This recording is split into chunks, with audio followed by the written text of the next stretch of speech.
નમસ્કાર દર્શક મિત્રો, હું આપની સાથે છું રાખી અંજરિયા. સ્વાગત છે આપનું કચ્છ ઉદય ટીવી ન્યૂઝમાં. તો દર્શક મિત્રો, જોઈએ આજના સમાચારો વિસ્તારપૂર્વક. વલસાડ ખાતે હાલમાં ભગવાન વાલરામ પ્રાગટ્ય શતાબ્દી મહોત્સવની ઉત્સાહભેર અને ભક્તિમય માહોલમાં ઉજવણી કરવામાં આવી રહી છે.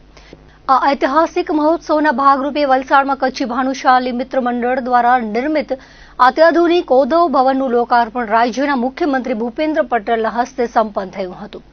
આ પ્રસંગે આયોજિત ભાગવત કથા જ્ઞાન યજ્ઞમાં ઉપસ્થિત રહી મુખ્યમંત્રીએ શ્રદ્ધાળુઓને સંબોધિત કર્યા હતા અને સમાજની સેવાકીય પ્રવૃત્તિઓની મુક્ત કંઠે પ્રશંસા કરી હતી. મુખ્યમંત્રી ભૂપેન્દ્ર પટેલે પોતાના ઉદબોધનની શરૂઆતમાં જણાવ્યું હતું કે કચ્છી ભાનુશાલી મિત્ર મંડળ વલસાડ દ્વારા આયોજિત આ શતાબ્દી મહોત્સવ અને ભાગવત કથાના પવિત્ર અવસરે સહભાગી થવાનું સૌભાગ્ય પ્રાપ્ત થયું છે. તે બદલ તેઓ પોતાની જાતને અત્યંત સદભાગી માને છે. તેમણે સમાજમાં ગુપ્તદાનના મહત્વ પર વિશેષ ભાર મૂકતા કહ્યું હતું કે ભારતીય સંસ્કૃતિમાં ગુપ્તદાનની જે પ્રાચીન પરંપરા છે તેને ભાનુશાલી સમાજે સાચા અર્થમાં સાર્થક કરી બતાવી છે. વલસાડમાં કરોડો રૂપિયાના ખર્ચે તૈયાર થયેલા ભવ્ય ઓધવ ભવનમાં સમાજના અગ્રણીઓ દ્વારા કરોડોનું દાન આપવામાં આવ્યું છે. તેમ છતાં ભવનમાં ક્યાંય પણ દાતાઓની નામની તકતી લગાવવામાં આવી નથી. આ પ્રકારની નિસ્વાર્થ અને ઉત્કૃષ્ટ સેવા ભાવના બદલ મુખ્યમંત્રીએ તમામ દાતાઓ અને ટ્રસ્ટના સભ્યોને હૃદયપૂર્વક અભિનંદન પાઠવ્યા હતા. વલસાડના કચ્છી ભાનુશાલી મિત્ર મંડળની ગૌરવશાળી મંજલનો ઉલ્લેખ કરતા મુખ્યમંત્રીએ ઉમેર્યું હતું કે આ સંસ્થાએ પોતાના 50 વર્ષ સફળતાપૂર્વક પૂર્ણ કર્યા છે. છેલ્લા 5 દાયકાથી આ મંડળે વલસાડની ધરતી પર કચ્છી સંસ્કૃતિ અને પરંપરાઓને જીવંત રાખવાનું ભગીરથ કાર્ય કર્યું છે. સનાતન સંસ્કૃતિમાં ક્રાંતિકારી પહેલ કરનાર પૂજ્ય ગુરુ ઓધવરામજી મહારાજનો ઉલ્લેખ કરતા તેમણે જણાવ્યું હતું કે ગુરુદેવે સમાજમાં વ્યાપ્ત કુરિવાજો સામે સામાજિક ચેતના જગાવી હતી અને પોતાના જીવન દ્વારા સામાજિક સમરસતાનો અમૂલ્ય સંદેશ આપ્યો હતો. ભગવાન ઓધવરામ અને ભગવાન વાલરામની પ્રેરણા તથા કચ્છી સંત હરિદાસજી મહારાજના માર્ગદર્શન હેઠળ ભાનુશાલી સમાજ શિક્ષણ, આરોગ્ય અને સામાજિક ઉત્થાનના અનેક કાર્યો કરી રહ્યો છે, જે પ્રશંસનીય છે. આ કાર્યક્રમમાં ઉપસ્થિત કચ્છી સંત હરિદાસજી મહારાજે મુખ્યમંત્રી ભૂપેન્દ્ર પટેલનું સ્વાગત કરતા તેમના વ્યક્તિત્વની પ્રશંસા કરી હતી. તેમણે મુખ્યમંત્રીની સભ્યતા અને નિખાલસતાની સરાહના કરતા કહ્યું હતું કે રાજ્યનો શાસક હંમેશા નિર્ભય હોવો જોઈએ અને ગુજરાતનું એ સદભાગ્ય છે કે આપણને મૃદુ અને મક્કમ એવા મુખ્યમંત્રી ભૂપેન્દ્ર પટેલ મળ્યા છે. આ ભવ્ય લોકાર્પણ અને ધર્મોત્સવના પ્રસંગે મોટી સંખ્યામાં સમાજના અગ્રણીઓ અને ભક્તો ઉપસ્થિત રહ્યા હતા. અહીં ચાલી રહેલા સદગુરુ ભગવાન વાલરામ શતાબ્દી મહોત્સવ નિમિત્તે ગત રાત્રે સંતવાણી યોજાઈ હતી, જેમાં ઓધવ ભક્તો રસ તરબોળ થઈ અને મંત્રમુગ્ધ થઈ ગયા હતા. હાજર રહેલા દરેક શ્રોતા તેમના સંગીતથી ઝૂમી રહ્યા હતા. વાલરામ શતાબ્દી મહોત્સવ પ્રસંગે ભારતીય જનતા પાર્ટીના પ્રદેશ પ્રમુખ જગદીશ વિશ્વકર્માએ શુભેચ્છાઓ પાઠવી હતી. સુરત શહેર પોલીસના ડીસીપી ક્રાઇમ બ્રાન્ચ કરણરાજ વાઘેલાએ વિશેષ હાજરી આપી દર્શન અને કથાનો શ્રવણનો લાભ લીધો હતો. આ પાવન અવસરે તેમની પ્રેરણાદાયી ઉપસ્થિતિથી સમગ્ર કાર્યક્રમની શોભામાં અભિવૃદ્ધિ થઈ હતી. સંસ્થા દ્વારા તેમનું સન્માન સાથે સ્વાગત કરાયું હતું. જે આજે આપણા વલસાડ માટે એક સારો દિવસ છે, કારણ કે કચ્છી ભાનુશાલી સમાજ દ્વારા આજે ભવ્ય ઓધવ ભવનનું આજે લોકાર્પણ થયું છે અને સાથે સાથે ભાગવત કથાનું પણ શરૂઆત થઈ છે. તો આ પ્રસંગે ખાસ આપણા ગુજરાતના મુખ્યમંત્રી ભૂપેન્દ્ર પટેલ સાહેબ, કનુભાઈ, નરેશભાઈ અને સાથે સાથે જે આપણા રાજકીય સાથે સામાજિક આગેવાન પણ અહીંયા ઉપસ્થિત છે. અને તમે જેમ જાણો છો કે આપણા કચ્છી ભાનુશાલી સમાજ પૂરા ગુજરાત અને ખાસ કરીને વલસાડના વિકાસ માટે અહમ યોગદાન આપે છે, ત્યારે આટલું સરસ ઓધવ ભવન બનાવ્યું એના માટે પૂરું કચ્છી ભાનુશાલી સમાજને હું ખૂબ ખૂબ શુભેચ્છા અને અભિનંદન પાઠવું છું. શ્રી કચ્છી ભાનુશાળી ભવનના ઓધવ ભવનના લોકાર્પણ અને ભાગવત કથાના આયોજન પ્રસંગે સમગ્ર ભાનુશાળી સમાજને અભિનંદન આપું છું.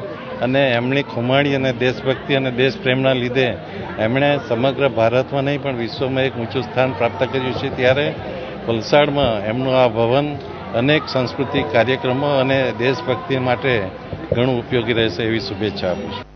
ભુજ તાલુકાના માધાપર ગામે ગોરસિયા ફાર્મ ખાતે આયોજિત 9 દિવસીય માનસ મુકુરાષ્ટક રામકથાના 3જા દિવસે વ્યાસપીઠ પરથી પૂજ્ય મોરારી બાપુએ માનવ મનની ગહન વ્યાખ્યા કરી શ્રદ્ધાળુઓને ભાવિભોર કર્યા હતા.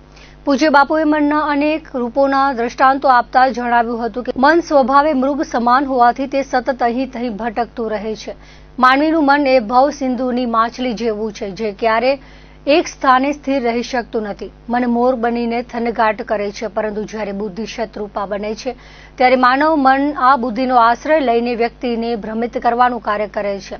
જો મન ભ્રમિત થાય તો તેના પરિણામો કેવા વિપરીત આવે છે તે સમજાવવા બાપુએ અમેરિકાના રાષ્ટ્રપતિના મનનું ઉદાહરણ આપી સચોટ માર્ગદર્શન પૂરું પાડ્યું હતું. મનરૂપી દર્પણ પર અનેક આવરણો ચડેલા હોય છે અને રામકથાના માધ્યમથી જ માનવ જીવનના આ ગૂઢ રહસ્ય ઉકેલવાનો માર્ગ મળે છે. કથાના પ્રારંભથી જ શ્રદ્ધાનું ગોળા પૂરો મટ્યો છે. ગુરુચરણની રજ એક સુરક્ષા કવચ સમાન છે જે મનરૂપી દર્પણને મલિન થતું અટકાવે છે. લંડન સ્થિત મુખ્ય મનોરથી દિનેશ મનજી દબાસિયા પરિવારના ઉપક્રમે આયોજિત રામકથાના શ્રવણ માટે આજે જિલ્લાભરમાંથી રામ ભક્તોનો મહેરામણ ઉમટ્યો હતો. સમગ્ર આયોજનને સફળ બનાવવા માધાપરની સમસ્ત જ્ઞાતિના સ્વયંસેવકો અને કાર્યકરો ખડે પગે સેવા આપી રહ્યા છે. પૂજ્ય બાપુની કથાનો મોટી સંખ્યામાં ભાવિકો લાભ લઈ ધન્યતા અનુભવી રહ્યા છે. બાપુ માટે હવે કોઈ શબ્દ જ નથી, શબ્દાતીત થઈ ગયું છે, સમજાય એટલે લખ્યું છે બાપુ છે તો બળની ન જાય, આપણે સમજી શકીએ, વર્ણન નથી થઈ શકતું. એવી એક પરમ ચેતના જ્યારે 500,000 વર્ષ જ્યારે ધરતી પુકારે એવી એક ચેતનાનું અવતરણ થતું હોય અને એ અમે એને માનીએ છીએ. મોહનભાઈને અમે વર્ષોથી સાથે જોડાયેલા છીએ. એટલે આ તો શું છે કે આપણે નસીબદાર છીએ કે આ સમકાલીન યુગમાં બાપુ આવ્યા અને આપણે આવ્યા, એનો એક બહુ જ વિશેષ આનંદ છે. એનો આપણે ખૂબ આનંદ કરીએ. જય સિયારામ. બીજી તરફ માધાપર ખાતે આયોજિત પૂજ્ય મોરારી બાપુની રામકથામાં ભક્તિની સાથે સેવાનો અનોખો સમન્વય જોવા મળી રહ્યો છે. રસોડા સમિતિની વ્યવસ્થા સંભાળી રહેલા વર્ધમાન નગર ગ્રામ પંચાયતના ઉપસરપંચ હરેશ આહિરના જણાવ્યા અનુસાર કથાના પ્રારંભથી જ શ્રદ્ધાળુઓનો ભારે ધસારો જોવા મળી રહ્યો છે અને દરરોજ અંદાજે 30 થી 40,000 જેટલા ભાવિકો ખૂબ જ શિસ્તબદ્ધ રીતે પ્રસાદનો લાભ લઈ રહ્યા છે. આ ભવ્ય આયોજનને સફળ બનાવવા માટે વર્ધમાન નગરના ગ્રામજનો તેમજ વિવિધ સોસાયટીના ભાઈઓ અને બહેનો ખડે પગે સેવા આપી રહ્યા છે. ખાસ કરીને યુવક મંડળ દ્વારા રસોડામાં પીરસવાની વ્યવસ્થા, પીવાનું પાણી, છાશ વિતરણ, પાર્કિંગ અને સફાઈ જેવી પાયાની જવાબદારીઓ નિભાવવામાં આવી રહી છે.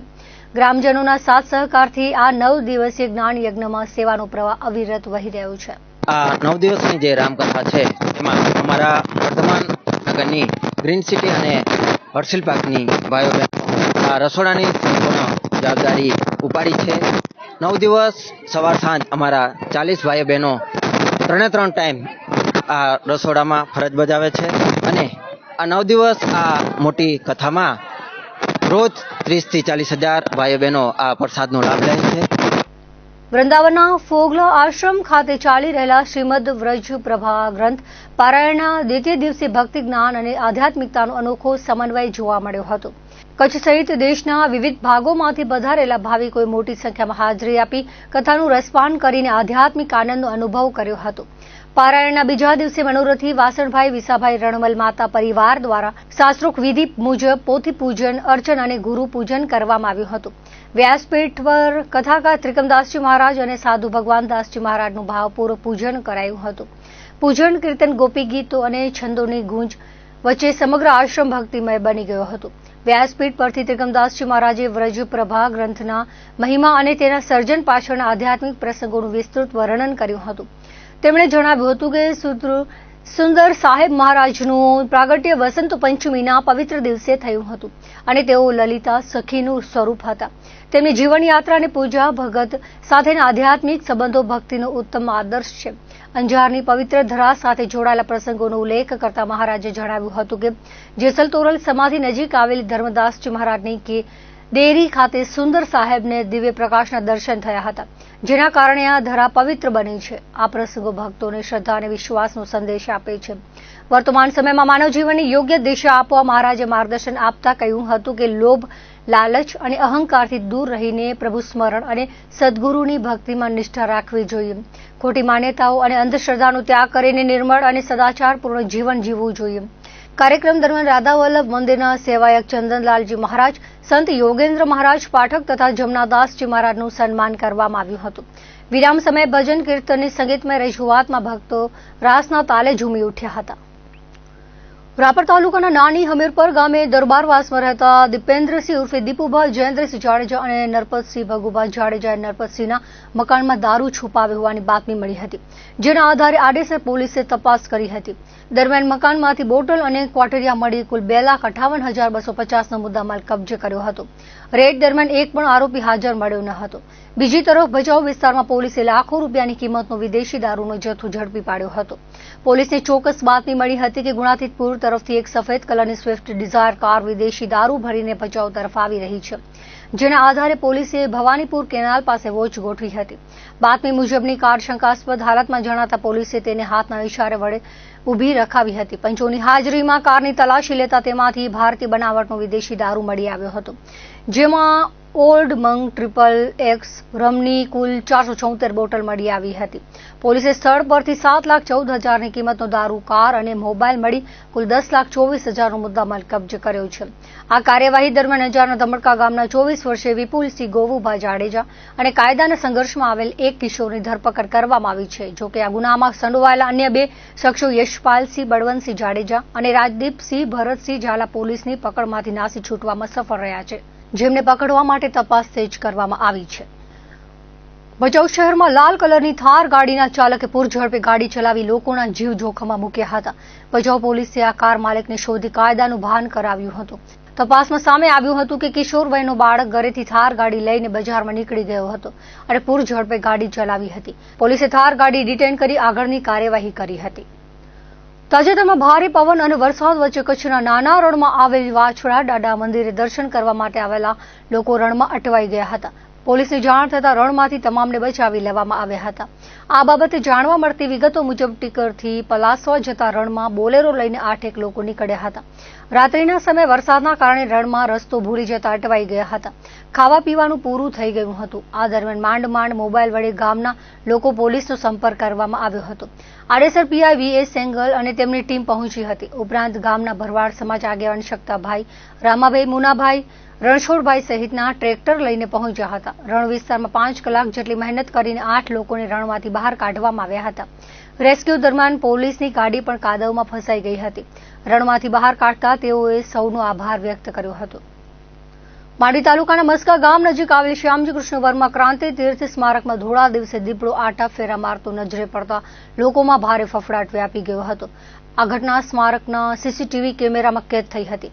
આ અંગે મળતા અહેવાલો અનુસાર ક્રાંતિ તીર્થ સ્મારક પરિસરમાં એક દીપડો આરામથી ફરતો જોવા મળ્યો હતો, જે સંભવતઃ આ વિસ્તારમાં પહેલીવાર જોવા મળ્યો છે. અચાનક જનરહેણાંક વિસ્તારની નજીક દીપડાની હાજરીથી સ્મારકના કર્મચારીઓ અને આસપાસના ગ્રામજનોમાં ભયનો માહોલ સર્જાયો હતો. દીપડાના સ્મારકમાં ફરતા હોવાના CCTV ફૂટેજ સામે આવ્યા છે. આ અંગે જાણ થતાં મસ્કા વિસ્તારના જાગૃત વડીલો અને ગામના સરપંચ કીર્તિ ગોરે લોકોને સાવચેતી રાખવા અપીલ કરી હતી. લોકોને ખાસ કરીને બાળકો અને વૃદ્ધોને રાત્રિના સમયે એકલા બહાર ન નીકળવા તેમજ સાવધાન રહેવા જણાવ્યું છે. વધુમાં વન વિભાગને આ અંગે જાણ કરવામાં આવતા વન વિભાગની ટીમ આવી પહોંચી હતી અને દીપડાને પકડવા માટે જરૂરી કાર્યવાહી હાથ ધરવામાં આવી હતી. હાલમાં એક તરફ રાંધણ ગેસની અછત જોવા મળી રહી છે, તે વચ્ચે મુન્દ્રાના નાના કપાયા પાસે નિકુલ પેટ્રોલ પંપ પર વહેલી સવારથી પેટ્રોલ માટે લોકોની ભીડ જામી હતી. મુન્દ્રા શહેરની આજુબાજુ અમુક પંપો પર પેટ્રોલનું વિતરણ બંધ થતા નાના કપાયા, મોટા કપાયા વચ્ચે આવેલ નિકુલ પેટ્રોલ પંપ પર અફરાતફરી સર્જાઈ હતી અને પેટ્રોલ માટે લોકોની ભીડ જામી હતી. માંડી મુન્દ્રાના પ્રાંત અધિકારી ભગીરથસિંહ ઝાલાએ જણાવ્યું હતું કે ખોટી અફરાતફરી ન કરો, પેટ્રોલની ખોટી સંગ્રહખોરી ન કરો, ઉપરથી સ્ટોક આવશે એટલે નિયમિત પેટ્રોલ મળી જશે. ઉલ્લેખનીય છે કે રજાઓ આવી જતા પૂરતો સ્ટોક પંપો સુધી પહોંચ્યો ન હતો, જેના કારણે કેટલાક પંપ બંધ રહેતા ખોટી ગેરસમજ ફેલાઈ હતી. બીજી તરફ કચ્છના વાગડ વિસ્તારના રાપર શહેર અને તાલુકામાં પણ અછત ઊભી થઈ છે, પરંતુ વાહન ચાલકોને હિન્દુસ્તાન પેટ્રોલિયમના બંને પેટ્રોલ પંપ પર ડીઝલ આપવામાં આવે છે. અન્ય પેટ્રોલ પંપ IOCના પંપ પર તથા નાયરા પંપ પર ઇમરજન્સી મુજબ પેટ્રોલ ડીઝલ વિતરણ કરવામાં આવે છે. તો હિન્દુસ્તાન પેટ્રોલ પંપ પર દરેક વાહનોમાં જરૂર મુજબ પેટ્રોલ ડીઝલ વિતરણ કરવામાં આવી રહ્યું છે, તેમ પેટ્રોલ પંપના માલિક ભાવિકભાઈ ઠક્કરે જણાવ્યું હતું. ગાંધીધામમાં ઇંધણ મુદ્દે ચિંતાજનક સ્થિતિ સામે આવી રહી છે. ઓસ્લો સિનેમા નજીક આવેલા IOC પેટ્રોલ પંપ પર આઉટ ઓફ સ્ટોકના પાટિયા લગાવવામાં આવતા વાહન ચાલકોમાં ગભરાટ ફેલાયો છે.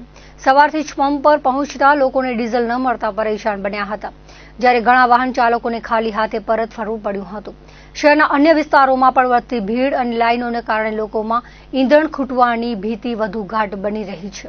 હાલમાં છેલ્લા 2 દિવસથી કંપનીઓએ માલ થોડા દેવામાં રિસ્ટ્રિક્શન રાખ્યા છે. ડીલરોને પોતાની જરૂરિયાત પ્રમાણે માલ મળતો નથી અને બીજા નંબરમાં જે પ્રાઇવેટ પ્લેયર્સ હતા કે નાયરા છે કે રિલાયન્સ છે એ લોકોને બી માલ મળતું નથી. એટલે એનો બધાનો ફ્લો છે આ બાજુ આવી રહ્યો છે. અને બીજું માણસોને થોડી સંગ્રહ કરવાની પણ આદત આવી ગઈ છે. એટલે જરૂરતથી વધારે ઉપાડ થાય છે અને કંપનીનો પણ થોડું રિસ્ટ્રિક્શન છે. કોઈ કહી શકાય નહીં, આ તો યુદ્ધના પરિસ્થિતિના કારણે સર્જાયેલું છે અને આ વૈશ્વિક સંકટ છે. એમાં મારું કોઈ ઇનપુટ આપીશ તો એ ખોટું રહેશે.